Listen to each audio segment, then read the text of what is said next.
শ্রমিক অধিকার নিশ্চিত না হলে নতুন বাংলাদেশ বিনির্মাণ সম্ভব নয় বললেন প্রধান উপদেষ্টা।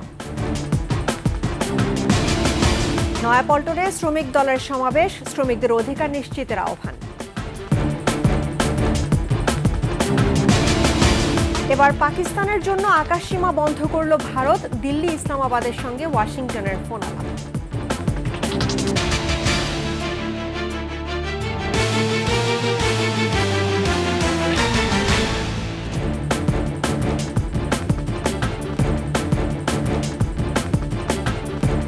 শুনছিলেন সংবাদ শিরোনাম। আমন্ত্রণ 21-এর দুপুরের সংবাদে, আপনাদের সঙ্গে আছি রাহনুমা রাহি। দর্শক, 21 টেলিভিশনের সংবাদ একই সাথে সরাসরি দেখতে পাবেন আমাদের ফেসবুক পেজ www.facebook.com/2124 অনলাইনে। এছাড়া সাবস্ক্রাইব করতে পারেন www.youtube.com/21etv চ্যানেলে।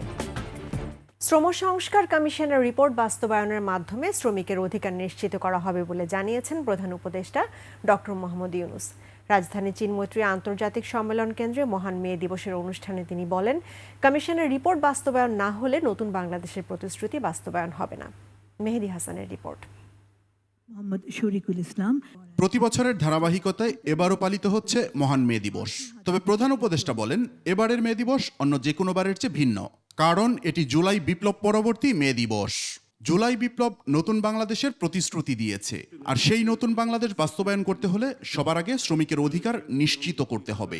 সরকার গঠিত শ্রম সংস্কার কমিশনের রিপোর্ট বাস্তবায়নের মাধ্যমেই এটি করা হবে। আমাদের দায়িত্ব হলো আশু করণীয়গুলো দিয়ে যাত্রা শুরু করা, এগুলো করণীয়গুলো সমাপ্ত করার পরে কঠিনগুলো আস্তে আস্তে আমরা রওনা হব। কিন্তু এটা বাস্তবায়ন না করে জাতির কোনো গত্যন্তর নাই। এই নতুন বাংলাদেশ গড়তে হলে আর কিছু কাগজ দলিল থাকার না থাক, এই কমিশনের যে রিপোর্ট আছে এটুকু যদি আমরা বাস্তবায়ন করতে পারি, তাহলে নতুন বাংলাদেশের ভিত্তি রচনা হয়ে গেল। প্রধান উপদেষ্টা বলেন, শ্রমিক অধিকারের ব্যাপারে আইএলও, ইউরোপীয় ইউনিয়ন এবং মার্কিন যুক্তরাষ্ট্রকে দেওয়া প্রতিশ্রুতিও বাস্তবায়ন করতে হবে। আন্তর্জাতিক শ্রম কনভেনশন অনুস্বাক্ষরকারী দেশ হিসেবে বাংলাদেশের শ্রমমানকে আন্তর্জাতিক পর্যায়ে উন্নতিকরণে আমরা কাজ করছি। আমরা আন্তর্জাতিক শ্রম সংস্থার সাথে একটা রোডম্যাপ এবং ইউরোপীয় ইউনিয়নের সাথে একটি সময়াবদ্ধ জাতীয় পরিকল্পনা বাস্তবায়ন করছি। তাছাড়া যুক্তরাষ্ট্র সরকারের সাথেও একটি 11 দফা লেবার অ্যাকশন প্ল্যান বাস্তবায়ন করছি। সরকার এরই মধ্যে 44টি খাতে শ্রমিকদের জন্য ন্যূনতম মজুরি নির্ধারণ করেছে বলেও জানান প্রধান উপদেষ্টা। নতুন বাংলাদেশ প্রত্যয় আবার দৃঢ়ভাবে ঘোষণা করছি। মেহেদী হাসান, 21 টেলিভিশন, ঢাকা। মহান মে দিবসে রাজধানীর নয়াপল্টনে বিএনপির কেন্দ্রীয় কার্যালয়ের সামনে সমাবেশ করছে জাতীয়তাবাদী শ্রমিক দল। সকাল থেকে বিভিন্ন স্থান থেকে মিছিল আসতে থাকে সমাবেশস্থলে। এরই মধ্যে লোকারণ্য হয়ে উঠেছে নয়াপল্টন ও এর আশেপাশের এলাকা। বক্তব্য রাখে দলের শ্রমিক দল ছাড়াও বিএনপির নেতারা। সমাবেশে প্রধান বক্তা হিসেবে বক্তব্য দেবেন বিএনপির ভারপ্রাপ্ত চেয়ারম্যান তারেক রহমান।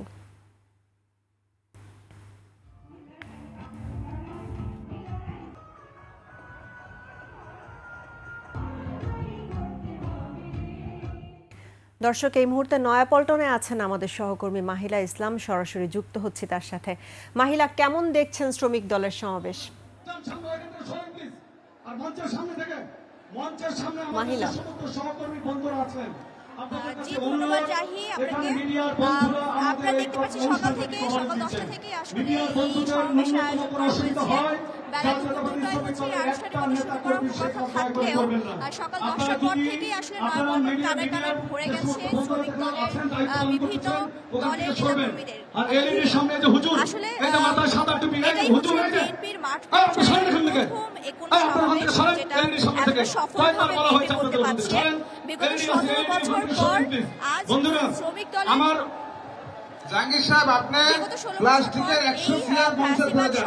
জাহাঙ্গীর সাহেব, 100 প্লাস্টিকের চেয়ার মঞ্চে পড়ে দেন। প্রথম সমাবেশ বিএনপির ভার্চুয়ালি লন্ডন থেকে দলের আপনারা এখনো বসছেন না, আপনারা বসে পড়েন।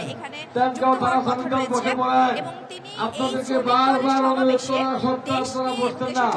গুলশান থানা শ্রমিক দল, আপনাদেরকে বারবার অনুরোধ করার পরও আপনারা বসছেন না, আপনারা বসে পড়ুন।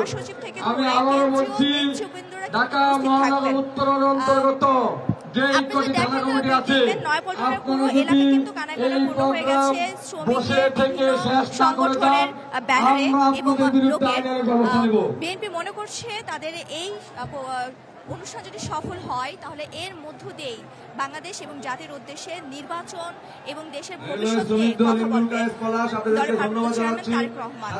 তো আসলে বর্তমানে এখন এই মুহূর্তে এই পল্টনের অবস্থা এটাই।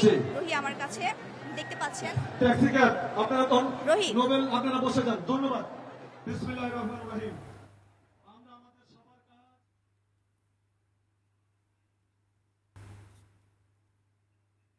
ধন্যবাদ মাহিলা। দর্শক, শ্রমিক দলের মে দিবসের সমাবেশস্থল থেকে যোগ দিয়েছিলেন আমাদের সহকর্মী মাহিলা ইসলাম। জামায়াতে ইসলামী ক্ষমতায় গেলে নারীদের অধিকার ও নিরাপত্তা নিশ্চিত করা হবে বলে জানান বাংলাদেশ জামায়াতে ইসলামের আমির ডাক্তার শফিকুর রহমান। আন্তর্জাতিক শ্রমিক দিবস উপলক্ষে বাংলাদেশ শ্রমিক কল্যাণ ফেডারেশন আয়োজিত জনসভায় তিনি বলেন, শ্রমিক ও কর্মজীবীরা বিভিন্ন সময় নানান ক্ষেত্রে বঞ্চিত হচ্ছেন। টেকসই বাংলাদেশ করতে চাইলে মালিক শ্রমিক পরস্পরের হাত ধরে এগিয়ে যেতে হবে। অন্যান্য বক্তারাও কথা বলেন শ্রমিকদের অধিকার নিয়ে, জোর দেন ইসলামী শ্রমনীতি প্রণয়নের।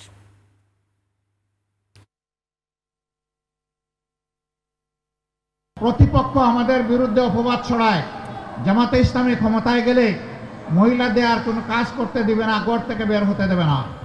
আমরা আমাদের এই বোনদেরকে নিশ্চয়তা দিচ্ছি, তারা তাদের যোগ্যতা এবং পছন্দ অনুযায়ী কর্মক্ষেত্রে কাজ করবেন।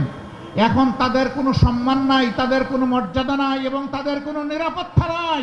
সেই রাষ্ট্রে ইনশাআল্লাহ তাদের মর্যাদাও আমরা কায়েম করব, তাদের নিরাপত্তাও নিশ্চিত করা হবে ইনশাআল্লাহ।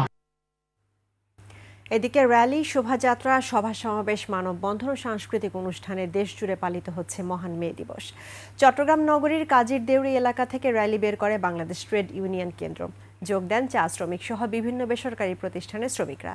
এছাড়া খুলনা, রংপুর, গাজীপুর, নরসিংদী, নেত্রকোনা, দিনাজপুর, চুয়াডাঙ্গা, নওগাঁ, মেহেরপুর, ঝিনাইদহ, মাদারীপুর, যশোর, জয়পুরহাট সহ দেশের বিভিন্ন স্থানে জাতীয়তাবাদী শ্রমিক দল, পরিবহন শ্রমিক ইউনিয়ন, অটো টেম্পো শ্রমিক ইউনিয়ন সহ বিভিন্ন শ্রমিক সংগঠন শ্রমজীবী মানুষের অধিকার বাস্তবায়ন এবং শ্রমিকদের ন্যায্য অধিকার বাস্তবায়নে সরকারের প্রতি আহ্বান জানান।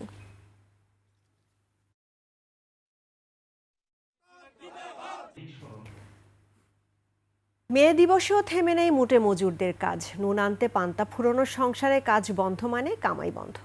আর তাই তো রাজধানীর বিভিন্ন জায়গায় আজও বসেছে শ্রমিকদের হাট। এসব শ্রমিকদের বেশিরভাগই জানেন না শ্রমিক দিবসের তাৎপর্য।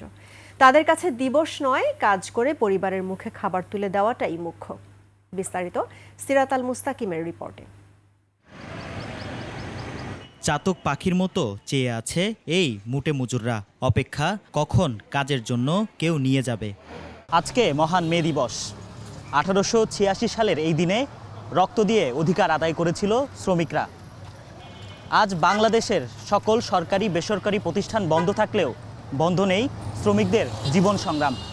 আন্তর্জাতিকভাবে মে দিবস হিসেবে পালিত হলেও অধিকার আদায়ের এই দিনটি সম্পর্কে জানেন না জীবন সংগ্রামে প্রতিনিয়ত লড়ে যাওয়া এই শ্রমজীবীরা। আজকে কি দিবস জানেন হ্যাঁ?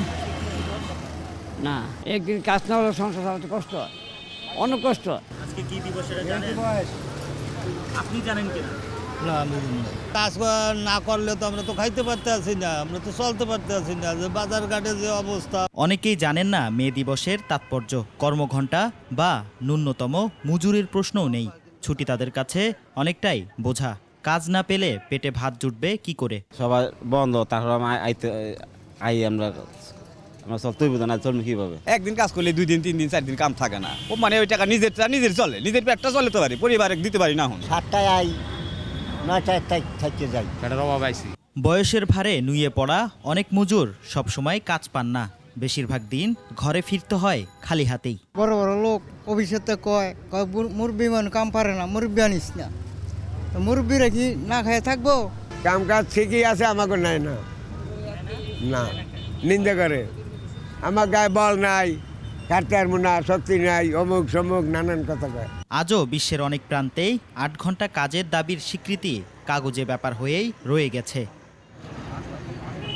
সিরাত আল মুস্তাকিম, 21 টেলিভিশন, ঢাকা। ভয়াবহ সংঘর্ষের কিনারায় ভারত পাকিস্তান। দ্বিপক্ষীয় যোগাযোগের পথ বন্ধের পাশাপাশি কূটনৈতিক সম্পর্কের অবনতি, চুক্তি বাতিল, তারপর একে একে সীমান্তে গোলাগুলি। এবার দুই দেশ থেকেই এলো পরস্পরের জন্য আকাশপথে নিষেধাজ্ঞা। এদিকে ভারত পাকিস্তানের সাথে কাশ্মীর হামলা নিয়ে আলোচনা করেছে যুক্তরাষ্ট্র। আফসানা নীলার ডেস্ক রিপোর্ট। কাশ্মীর হামলাকে কেন্দ্র করে বাড়তে থাকা উত্তেজনায় উপমহাদেশ ঢুকে পড়েছে এক অনিশ্চিত পরিস্থিতিতে। দুই দেশের নিয়ন্ত্রণ রেখায় সবশেষ পাকিস্তান নিরাপত্তা বাহিনীর গুলিতে ধ্বংস হয়েছে ভারতীয় সেনাবাহিনীর চেকপোস্ট আর বাংকার। এরই মধ্যে পরস্পরের আকাশপথে এসেছে নিষেধাজ্ঞা। আগেই পাকিস্তান জানিয়েছিল তাদের আকাশপথ ব্যবহার করতে পারবে না ভারত। এবার পাকিস্তানের উড়োজাহাজের জন্য আকাশসীমা বন্ধ করেছে নয়াদিল্লি। বুধবার থেকে কার্যকর হওয়া সিদ্ধান্ত অনুযায়ী আগামী 23 মে পর্যন্ত পাকিস্তানে নিবন্ধিত, সেখান থেকে পরিচালিত কিংবা দেশটির ভাড়া বা ইজারা নেয়া বাণিজ্যিক বা সামরিক কোনো উড়োজাহাজ ভারতের আকাশসীমায় প্রবেশ করতে পারবে না। এ সিদ্ধান্তের ফলে মালয়েশিয়ার মতো দক্ষিণ পূর্ব এশিয়ার দেশগুলোতে যেতে পাকিস্তানের উড়োজাহাজের অনেক বেশি পথ পাড়ি দিতে হবে, ব্যয় ও সময়ও বাড়বে। অপরদিকে পাকিস্তান আকাশসীমা বন্ধ করায় ভারতের অনেক উড়োজাহাজকেও একই সমস্যার মুখোমুখি হতে হচ্ছে। এদিকে কাশ্মীরে সন্ত্রাসী হামলার ঘটনা নিয়ে পাকিস্তানের প্রধানমন্ত্রী শাহবাজ শরীফ ও ভারতের পররাষ্ট্রমন্ত্রী এস জয়শঙ্করকে ফোন করেছেন যুক্তরাষ্ট্রের পররাষ্ট্রমন্ত্রী মার্কো রুবিও। এ সময় সৃষ্ট হওয়া উত্তেজনা কমানোর ওপর গুরুত্ব আরোপ করেন রুবিও। ভারতের পররাষ্ট্রমন্ত্রীকে করা আলাদা ফোন কলে নয়াদিল্লির সঙ্গে সংহতি প্রকাশ করেন মার্কিন পররাষ্ট্রমন্ত্রী। আফসানা নীলা, ডেস্ক রিপোর্ট, 21 টেলিভিশন। দুপুরের সংবাদে একটা বিরতি নিচ্ছি। যখন ফিরছি তখন অন্যান্য খবরের সঙ্গে আরও থাকবে। নাফনদ থেকে 4 জেলেকে ধরে নিয়ে গেছে আরাকান আর্মি। আমন্ত্রণ আবারও দুপুরের 21 সংবাদে। চট্টগ্রামের আনোয়ারায় ফুটবল খেলার সময় পাহাড় ধসে 2 শিশুর মৃত্যু হয়েছে, আহত হয়েছে 3 শিশু।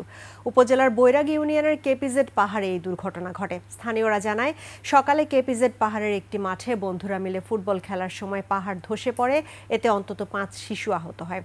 তাদের উদ্ধার করে আনোয়ারা স্বাস্থ্য কমপ্লেক্সে নিয়ে গেলে চিকিৎসক রোহান ও মিসবা নামে 2 শিশুকে মৃত ঘোষণা করেন। আহত 3 জনকে চট্টগ্রাম মেডিকেল কলেজ হাসপাতালে পাঠানো হয়।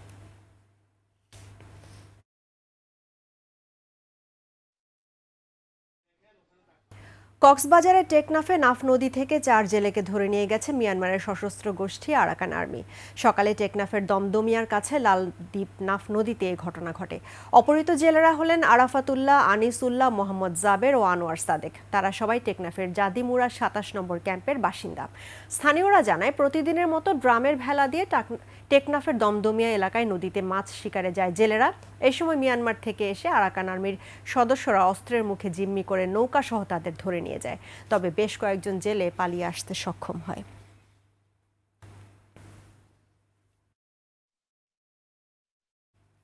ফ্যাসিস্ট আওয়ামী লীগ সরকারের বাণিজ্য মন্ত্রী টিপু মুন্সি কারাগারে থাকলেও টিকে আছে তার সাম্রাজ্য। রংপুরের পীরগাছায় সাবেক সংসদ সদস্য টিপু মুন্সির ব্যবসা বাণিজ্য চালাচ্ছে তারই ক্যাডার বাহিনী। বাড়িও আছে তাদের পাহারায়। বিরোধীদের মামলা দিয়ে দমন করায় তিনি ছিলেন সিদ্ধহস্ত। আর এখনও টিপুর ভয়ে তটস্থ স্থানীয়রা। রংপুর বিভাগীয় প্রতিনিধি লিয়াকত আলী বাদলের রিপোর্টে বিস্তারিত। ডেস্ক রিপোর্টে ক্যামেরায় ছিলেন আলী হায়দার রনি। টিপু মুন্সির পীরগাছার বাড়িতে নেতাকর্মীদের ভিড় না থাকলেও আছে কেডারদের পাহারা। তারা সাংবাদিকদেরও তার বাড়ির কাছে ঘেঁষতে দিতে চান না। বলেন বন্ধ করলে কি সমস্যা? আমি আপনার সাথে কি তর্ক করে দেন আসছি না কিছু বলা দেন আসছি? না দিলে ভাই আমি কি করব? অফিস থেকে যদি না দেয়। গোপালগঞ্জের মূল বাড়ি হলেও বাবার কর্মস্থলের সুবাদে টিপু মুন্সি ও তার পরিবারের বসবাস রংপুরের পীরগাছার ধূপার দিঘি এলাকায়। টিনের ঘরেই একসময় তাদের পরিবার বসবাস করত। ব্যবসায়ী টিপু মুন্সি আওয়ামী লীগের রাজনীতিতে যোগ দিয়ে অর্থ আর সন্ত্রাসকে হাতিয়ার করে শেখ হাসিনার নজর কাড়েন। 2008 সালের সংসদ নির্বাচনে আওয়ামী লীগের প্রার্থী হিসেবে রংপুর 4 আসনের সংসদ সদস্য হন। বনে যান পীরগাছার একক অধিপতি। এরপর 2014 ও 2018 সালের ভোট ডাকাতি এবং 2024 সালের ডামি নির্বাচনের এমপি এবং 2 বারের বাণিজ্যমন্ত্রী হয়ে ক্ষমতার কেন্দ্রে চলে যান টিপু মুন্সি। এলাকায় নিজের সাম্রাজ্য টিকিয়ে রাখতে গড়ে তোলেন ক্যাডার বাহিনী। ক্যাডার বাহিনীর মাধ্যমে দখল বাণিজ্যে নামেন টিপু মুন্সি। নিজের বাড়ির পাশে জায়গা জোর করে দখলের অভিযোগ তার বিরুদ্ধে। এলাকাবাসী জায়গা দখল করে টিপু মুন্সি তার ছেলে অপু মুন্সির নামে গড়েন ক্যান্সার হাসপাতাল। আমি কোথায় যাব? কথা না, আমি জমি সোজা করব, আমাকে দাও। আমি বলি আমি দিব না, আমি গাছ লাগাবো। তখন জোর করি দখল করে নিয়ে গেছে। বললাম না আদা মাংনার উপরে, ওখানে তো হুলুস্থুল, ওখানে ডাঙাডাঙি করে বাঁচে গেছে। ওরা পাবে এই দাগে, এখন ওরা জোর করে আমাদের ওই দাগ দখল করে নিচ্ছে। 2 শতক মাটি ওই মাপিয়া ওরা ঘিরে দিয়ে দিছে, আমাদের টাকা পয়সা দেওয়ার কথা ছিল, দেয়নি। ক্ষমতার দাপটে রংপুরের নবদিগঞ্জ ও মধুপুরে সবচেয়ে বড় কোল্ড স্টোরেজ গড়ে আলুর ব্যবসাও নিয়ন্ত্রণ করতেন তিনি। বিভিন্ন জমি দখল করেছে, কোল্ড স্টোর নির্মাণ করেছে। বিরোধী দল ও মদ দমনে হামলা মামলা ছিল তার নিয়মিত কাজ। তার বাহিনীর ভয়ে বিরোধীরা ঘরছাড়া ছিল বছরের পর বছর। সব সময় এটি স্বৈরাচারী মনোভাব পোষণ করেছেন, এলাকার মানুষকে নির্যাতন করেছেন। উনি 2300% ওনার কিন্তু সম্পদ পরিমাণ বেড়ে গেছে এই 15 বছর। শেখ হাসিনার সাথে তার অনেক নেতা পালাতে পারলেও পারেননি টিপু মুন্সি। তিনি কারাগারে আটক থাকলেও এখনও পীরগাছায় তার ক্যাডারদের দাপট কমেনি। Khurshid Alam, desk report, 21 television. আর এরই সঙ্গে শেষ করছি দুপুরের 21 সংবাদ। তবে যাবার আগে সংবাদ শিরোনামগুলো জানাবো আরও একবার। শ্রমিক অধিকার নিশ্চিত না হলে নতুন বাংলাদেশ বিনির্মাণ সম্ভব নয় বললেন প্রধান উপদেষ্টা। নয়াপল্টনে শ্রমিক দলের সমাবেশ, শ্রমিকদের অধিকার নিশ্চিতের আহ্বান। এবার পাকিস্তানের জন্য আকাশসীমা বন্ধ করল ভারত, দিল্লি ইসলামাবাদের সঙ্গে ওয়াশিংটনের ফোন আলাপ।